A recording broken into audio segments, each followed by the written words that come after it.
ମାଙ୍କଡ଼ ଭାଇ ମତେ କ୍ଷମା କରିଦିଅ, ମତେ କ୍ଷମା କରିଦିଅ। ମୁଁ ଆଉ କେବେ ବି ତମର ମନ୍ଦ ଚିନ୍ତା କରିବିନି, ତମକୁ ଖରାପ ବ୍ୟବହାର ଦେଖେଇବିନି। ମାଙ୍କଡ଼ ଭାଇ ମତେ ବଞ୍ଚାଅ ମାଙ୍କଡ଼ ଭାଇ। ଇଏ ତମେ କଣ କଲ ଭାଇ? ମୁଁ ଏବେ କଣ ଖାଇବି? ମୋର ତ ସବୁ ଦାନ୍ତ ଭାଙ୍ଗିଗଲା।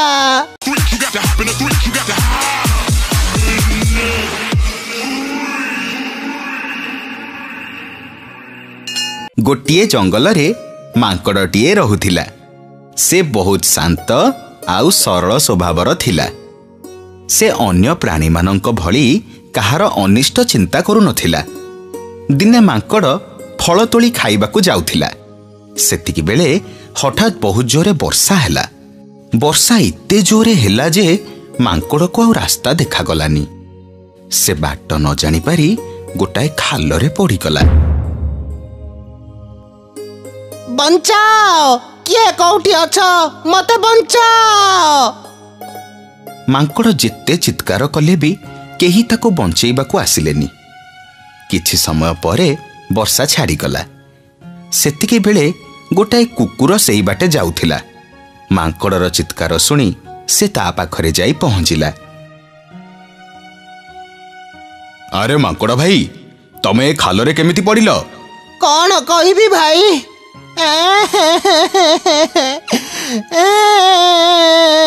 ମତେ ବଞ୍ଚାଅ ଭାଇ, ମତେ ଏଇ ଖାଲରୁ ଉଦ୍ଧାର କର। ତମେ ବ୍ୟସ୍ତ ହୁଅନି ଭାଇ, ମୁଁ କିଛି ଉପାୟ କରୁଛି। କୁକୁର ସାଙ୍ଗେ ସାଙ୍ଗେ ଗୋଟାଏ ବାଡ଼ି ଆଣିକି ଆସିଲା ଆଉ ମାଙ୍କଡ଼କୁ ସେ ବାଡ଼ି ସାହାଯ୍ୟରେ ଖାଲରୁ ଉପରକୁ ଉଠେଇ ଆଣିଲା। ଧନ୍ୟବାଦ ଭାଇ, ତମେ ନଥିଲେ କେଜାଣି ଆଜି କଣ ଯେ ହେଇଥାନ୍ତା ମୋର। ଭାଇ, ମୁଁ ତମର ଏଇ ଋଣ କେବେ ବି ଶୁଝି ପାରିବିନି। ନାଇଁ ଭାଇ, ସେମିତି କୁହନି। ଆମେ ଗୋଟେ ଜଙ୍ଗଲରେ ଚଳୁଛୁ।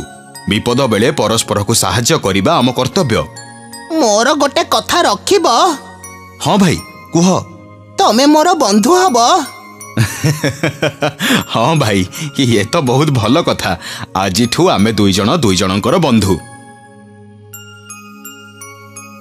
ମାଙ୍କଡ଼ ଆଉ କୁକୁର ସେଇ ଦିନଠାରୁ ସାଙ୍ଗ ହେଇକି ରହିଲେ। ହେଲେ କୁକୁର ଯେହେତୁ ମାଙ୍କଡ଼କୁ ସାହାଯ୍ୟ କରିଥିଲା, ସେ ସବୁବେଳେ ତାକୁ ହୀନ ଦୃଷ୍ଟିରେ ଦେଖିଲା ଆଉ ତାକୁ ବହୁତ ଖରାପ ବ୍ୟବହାର କଲା। ଦିନକର କଥା।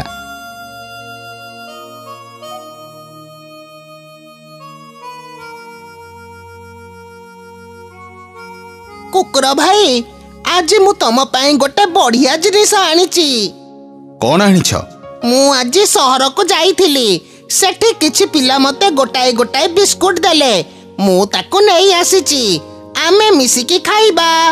କାଇଁ ଦେଲ? କୁକୁର ବିସ୍କୁଟଟାକୁ ନେଇ ସମ୍ପୂର୍ଣ୍ଣ ଖାଇଦେଲା ଆଉ କହିଲା, ଛି, ଏ ବିସ୍କୁଟ ବହୁତ ପିତା। ତମକୁ କଣ ଆଉ ଭଲ ଜିନିଷ କିଛି ମିଳିଲାନି? ମତେ ଆଣିକି ଏଇ ବିସ୍କୁଟ ଦଉଛ? ଯାଅ, ମୋ ପାଇଁ ଆଉ କେବେ ବି କିଛି ଆଣିବନି। କୁକୁର କଥା ଶୁଣି ମାଙ୍କଡ଼କୁ ବହୁତ ଖରାପ ଲାଗିଲା। ସେ ଚିନ୍ତା କଲା ଯେ ସେ ଆଉ କୁକୁର ସହ କେବେ ବି ମିଶିବ ନାହିଁ। ଦିନେ କୁକୁର ଯାଇ ମାଙ୍କଡ଼ ପାଖରେ ପହଞ୍ଚିଲା ଆଉ ତାକୁ କହିଲା, ମାଙ୍କଡ଼ ଭାଇ, ଓ ମାଙ୍କଡ଼ ଭାଇ, ସେ ଗଛ ଉପରେ ବସିକି କଣ କରୁଛ? କୁହ ଭାଇ, କଣ ହେଲା? ଭାଇ, ତମର କଣ ହେଇଛି? ମୋ ପାଖକୁ କଣ ଆଉ ଆସୁନ?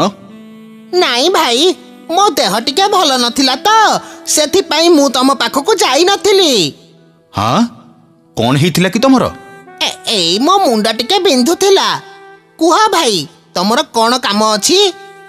ଏଇ ମାଙ୍କଡ଼କୁ ପାନେ ଦବାକୁ ପଡ଼ିବ। ମୋ ପାଇଁ ତା ଜୀବନ ବଞ୍ଚିଲା ଆଉ ମୋ ସେବା କରିବା ବଦଳରେ ମତେ ବାହାନା ଦେଖଉଛି। ଆଚ୍ଛା ଭାଇ, କାଲି ମୋ ଘରକୁ ଟିକେ ଆସିବ ତ? ମୁଁ ତମ ପାଇଁ ବଢିଆ ଫଳ ଆଣିଛି। ତାକୁ ତମେ ଗୋଟାଏ ଯଦି ଖାଇବ ନା, ତାହେଲେ ତମର ବାରମ୍ବାର ଖାଇବାକୁ ଇଚ୍ଛା ହବ। ହଉ ଭାଇ। ପରଦିନ ସକାଳେ ମାଙ୍କଡ଼ ଯାଇ କୁକୁର ଘରେ ପହଞ୍ଚିଲା। ଆରେ ଭାଇ, ଆସିଲଣି? ହଉ, ତମେ ଏଇଠି ଥାଅ, ମୁଁ ତମ ପାଇଁ ଫଳ ଆଣିକି ଆସୁଛି। ହେଲେ ମାଙ୍କଡ଼ ଭାଇ, କହୁଥିଲି କି ଫଳ ମୁଁ ଦେବି ଯେ, ହେଲେ ଗୋଟାଏ ସର୍ତ୍ତରେ ଦେବି। ସର୍ତ୍ତ? କି ସର୍ତ୍ତ? ମୁଁ ବହୁତ କଷ୍ଟରେ ତମ ପାଇଁ ସେ ଫଳ ଆଣିଛି। ତମକୁ ସେ ଫଳ ଖାଇବାକୁ ହେଲେ ନିଜ ଆଖି ଆଗ ବନ୍ଦ କରିବାକୁ ପଡ଼ିବ। ଠିକ ଅଛି ଭାଇ। କୁକୁର କ'ଣ କଲା ନା ଫଳ ଜାଗାରେ କିଛି ଗୋଡ଼ି ଆଣି ମାଙ୍କଡ଼କୁ ଖୁଆଇଦେଲା। ମାଙ୍କଡ଼ ଯେମିତି ସେ ଗୋଡ଼ି ଗୁଡ଼ାକୁ ଚୋବେଇଛି ତାର ସବୁ ଦାନ୍ତ ଭାଙ୍ଗିଗଲା।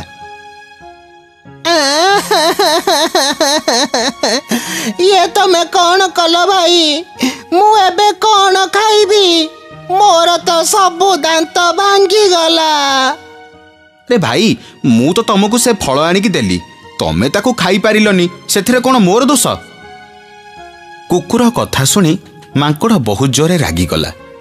ସେ ଚିନ୍ତା କଲା, ଯୋଉ ଯାଏ ମୁଁ ଏ କୁକୁରକୁ ପାନେ ନ ଦେଇଛି ମୁଁ ଏ ଜଙ୍ଗଲକୁ ଫେରିବିନି। ମାଙ୍କଡ଼ ଜଙ୍ଗଲ ଛାଡ଼ି ଗୋଟାଏ ଗାଁରେ ଯାଇ ପହଞ୍ଚିଲା। ସେ ଦେଖିଲା ସେ ଗାଁରେ ଗୋଟାଏ ବହୁତ ବଡ଼ ଆଖୁ କିଆରି ଅଛି। ସେ ଗୋଟାଏ ଉପାୟ ପାଞ୍ଚିଲା। ସେ ପ୍ରତିଦିନ ସକାଳେ ସେଇ ଆଖୁ କିଆରିକୁ ଗଲା ଆଉ ପ୍ରତିଦିନ କିଛି କିଛି ଆଖୁ ନଷ୍ଟ କରି ଚାଲିଲା। ଆଖୁ କିଆରିର ଏଭଳି ଅବସ୍ଥା ଦେଖି ଆଖୁ କିଆରିର ମାଲିକ ବଡ଼ ଚିନ୍ତାରେ ପଡ଼ିଲା। ସେ ରାଗରେ ଆଖୁ କିଆରି ପାଖରେ ଗୋଟାଏ ଜନ୍ତା ଆଣି ଥୋଇଦେଲା। ମାଙ୍କଡ଼ ଏଇ ସବୁ ଘଟଣା ଗୋଟାଏ ବୁଦା ମୂଳରେ ଲୁଚିକି ଦେଖୁଥିଲା। ସେଦିନ ସେ ତୁରନ୍ତ ଯାଇ କୁକୁର ପାଖରେ ପହଞ୍ଚିଲା ଆଉ କହିଲା, ଭାଇ ଏଠି କ'ଣ କରୁଛ? ଚାଲ ଶୀଘ୍ର ମୋ ସହ ଚାଲ। ହେଲେ କୁଆଡ଼େ? ଆରେ ଏତେ କଥା ଆଉ ପଚାରନି। ସିଂହ ରାଜାଙ୍କ ପୁଅର ବାହାଘର, ବରଯାତ୍ରୀ ଯିବାକୁ ସେ ଗୋଟାଏ ପାଲିଙ୍କି ପଠାଇଛନ୍ତି, ତମେ ଶୀଘ୍ର ଆସିଲ। କୁକୁର ବହୁତ ଖୁସିରେ ମାଙ୍କଡ଼ ସହ ଗଲା। ମାଙ୍କଡ଼ କିନ୍ତୁ କୁକୁରକୁ ନେଇ ଜନ୍ତା ପାଖରେ ପହଞ୍ଚିଲା। କୁକୁର ଜନ୍ତା ଭିତରେ ପଶିଗଲା ଆଉ ଜନ୍ତାଟାକୁ ବନ୍ଦ କରିଦେଲା। ଏ ମାଙ୍କଡ଼, ଯା ପଳା ଏଠୁ, ମୁଁ ଏଇ ପାଲିଙ୍କିରେ ଏକୁଟିଆ ଯିବି। ଆରେ ମୂର୍ଖ, ଏଇଟା ପାଲିଙ୍କି ନୁହଁ, ଏଇଟା ହଉଛି ଜନ୍ତା, ଆଉ ତୁ ସେଥିରେ ଫସି ଯାଇଛୁ। କ'ଣ ହେଲା? ମାଙ୍କଡ଼ ଭାଇ ମୋତେ କ୍ଷମା କରିଦିଅ, ମୋତେ କ୍ଷମା କରିଦିଅ। ମୁଁ ଆଉ କେବେ ବି ତମର ମନ୍ଦ ଚିନ୍ତା କରିବିନି, ତମକୁ ଖରାପ ବ୍ୟବହାର ଦେଖେଇବିନି।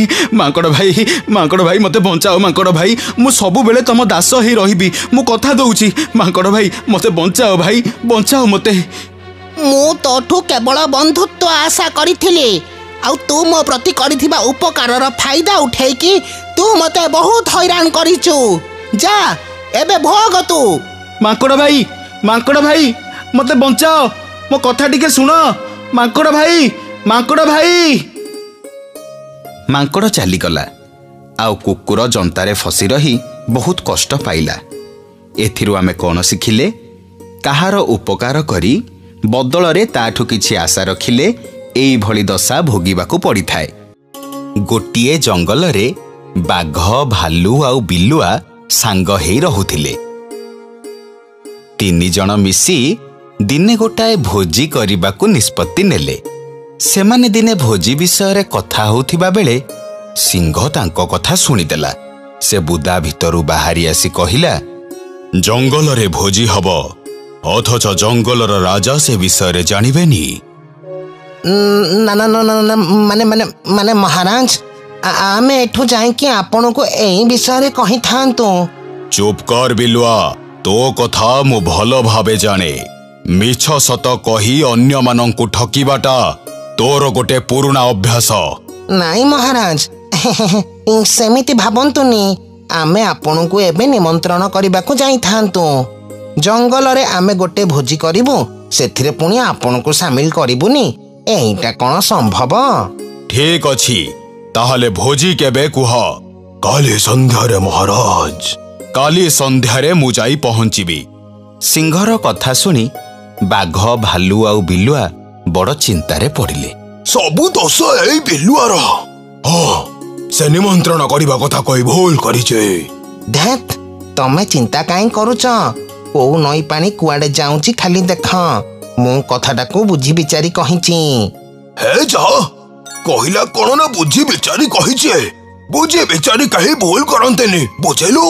ଶୁଣ ବେଲୁଆ, କାଲି ଯଦି ହରିଣ ମାଂସ ମୋ ପାଇଁ ନ ବଳେ ତାହେଲେ ତୋ ଖବର ମୁଁ ବୁଝିବି। ପରଦିନ ସନ୍ଧ୍ୟାରେ ବାଘ, ଭାଲୁ ଆଉ ବିଲୁଆ ରୋଷେଇ ସରଞ୍ଜାମ, ହରିଣ ମାଂସ ଆଉ କାଠ ଧରି ଗୋଟାଏ ଜାଗାରେ ଯାଇ ପହଞ୍ଚିଲେ। ସେଠି ପହଞ୍ଚିବା ପରେ ସେମାନେ ରୋଷେଇ ଆରମ୍ଭ କଲେ। କିଛି ସମୟ ପରେ ସିଂହ ତା ପୁଅ ସହ ସେ ଜାଗାରେ ପହଞ୍ଚିଲା।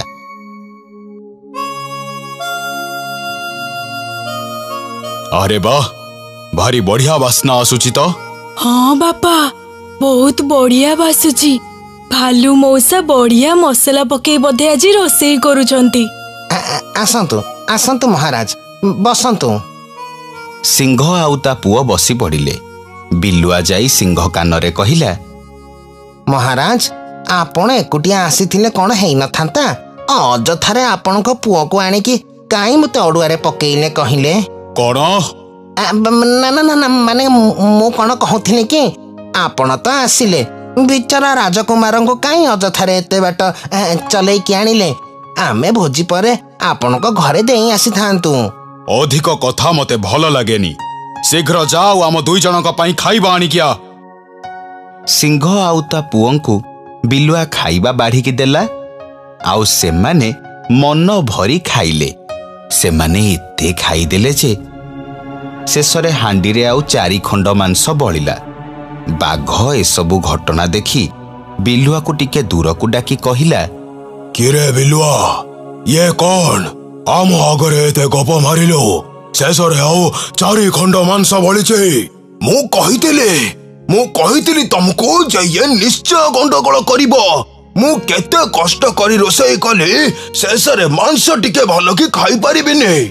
ଆଜି ତତେ ମୁଁ ଛାଡ଼ିବିନି ବିଲୁଆ। ଆରେ ଆରେ ରୁହ, ତମେ ଏତେ ରାଗୁଛ କାହିଁ ବାଘ ଭାଇ? ସିଂହକୁ ଖାଇବାକୁ ଦେଲା ବେଳେ ସେ ତା ପୁଅକୁ ଏଇ ପାଖ ଜଙ୍ଗଲରେ ଭଲ ହରିଣ ଅଛନ୍ତି ବୋଲି ସେ କହୁଥିବାର ମୁଁ ଶୁଣିଛି। ମୋ ଭାଇମାନେ ଆଜି କେତେ କାମ କଲେଣି। ଏବେ ତମେ ମାନେ ଯାଅ ଆଉ ଭଲ କି ଗାଧେଇ ପଡ। ତମେ ମାନେ ଆସିଲା ବେଳକୁ ମୁଁ ଶିକାର କରି ଆଣି ରାନ୍ଧିକି ରଖିଥିବି। ବିଲୁଆ କଥା ଶୁଣି ବାଘ ଆଉ ଭାଲୁଙ୍କ ପାଟିରୁ ଲାଳ ଗଡ଼ିଲା। ସେମାନେ ସାଙ୍ଗେ ସାଙ୍ଗେ ଗାଧେଇ ପଳେଇଲେ। ସେଇ ସୁଯୋଗରେ ଦୁଷ୍ଟ ବିଲୁଆ କଣ କଲା ନା, ହାଣ୍ଡିରେ ଯୋଉ 4 ଖଣ୍ଡ ମାଂସ ପଡ଼ିଥିଲା ତାକୁ ଖାଇଦେଲା ଆଉ ଦୌଡ଼ିକି ପଳେଇଲା।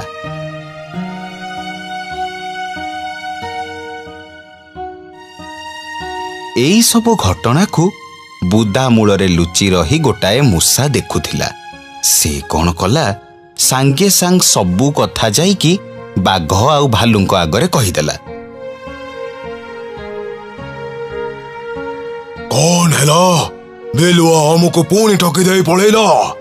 ସାଙ୍ଗ ହେଇକି ସେ ଆମକୁ ଧୋକା ଦେଇଛି। ତାକୁ ମୁଁ ଛାଡ଼ିବିନି। ସେ ଯୋଉଠି ବି ଥାଉ, ମୁଁ ତାକୁ ଖୋଜି ବାହାର କରି ମାରିବି। ନାଇଁ ଭାଇ, ସେମିତି କଲେ ଭୁଲ ହବ। ସିଂହ ଏବେ ବିଲୁଆ ଉପରେ ବହୁତ ଖୁସି ଅଛି। ଯଦି ଆମେ ବିଲୁଆର କିଛି କ୍ଷତି କରିବା, ତାହେଲେ ସେ ଆମକୁ ଛାଡ଼ିବନି। ତାହେଲେ ଆମେ କଣ କରିବା? ଆମେ କାଲି ସିଂହ ପାଖକୁ ଯିବା ଆଉ ସବୁ କଥା କହିବା, ଆଉ ଆମ ସହ ପ୍ରମାଣ ଦବାକୁ ମୂଷାକୁ ଆମେ ସାଙ୍ଗରେ ନେଇକି ଯିବା। ବାଘ, ଭାଲୁ ଆଉ ମୂଷା ସିଂହ ପାଖରେ ଯାଇ ପହଞ୍ଚିଲେ ଆଉ ସବୁ କଥା କହିଲେ। ସିଂହ ତା ମନ୍ତ୍ରୀ ଠେକୁଆକୁ ଏଇ ଘଟଣାଟାକୁ ସମାଧାନ କରିବାକୁ କହିଲା। ଠେକୁଆ ସବୁ ପ୍ରାଣୀମାନଙ୍କୁ ସତ ପଚାରିବାରୁ ବାଘ, ଭାଲୁ ଆଉ ମୂଷା ସ୍ପଷ୍ଟ ଉତ୍ତର ଦେଇଦେଲେ। ହେଲେ ବିଲୁଆ ଯେହେତୁ ଦୋଷ କରି ଘୋଡ଼ଉଥିଲା, ସେ ଉତ୍ତର ଦେଲା ବେଳେ ତା ପାଟି ଥରିଲା। ଠେକୁଆ ଭୁଲ କାହାର ଜାଣିପାରିଲା। ସେ ଗୋଟାଏ ପାତ୍ର ନେଇ ନଈ କୂଳକୁ ଗଲା। ସେଠି ପହଞ୍ଚି ସମସ୍ତଙ୍କୁ କହିଲା, ଏଇ ପାତ୍ର ସାଧାରଣ ପାତ୍ର ନୁହଁ। ଏଇ ପାତ୍ରକୁ ମୁଁ ଏବେ ନଈରେ ଭସେଇ ଦେବି, ଆଉ ଏଠି ଥିବା ସବୁ ପଶୁମାନେ ଏଇ ପାତ୍ର ଉପରେ ଯାଇ ବସିବେ। ଯିଏ ମିଛ କହୁଥିବ, ସିଏ ଏଇ ପାତ୍ର ଉପରେ ଚଢ଼ିବା ମାତ୍ରେ ପାତ୍ରଟା ପାଣିରେ ବୁଡ଼ିଯିବ। ପ୍ରଥମେ ମୂଷାର ପାଳି ପଡ଼ିଲା। ଯେହେତୁ ମୂଷା ଛୋଟ ପ୍ରାଣୀଟା, ସେ ପାତ୍ର ଉପରେ ଚଢ଼ିଲା ପରେ ପାତ୍ରଟା ବୁଡ଼ିଲା ନାହିଁ।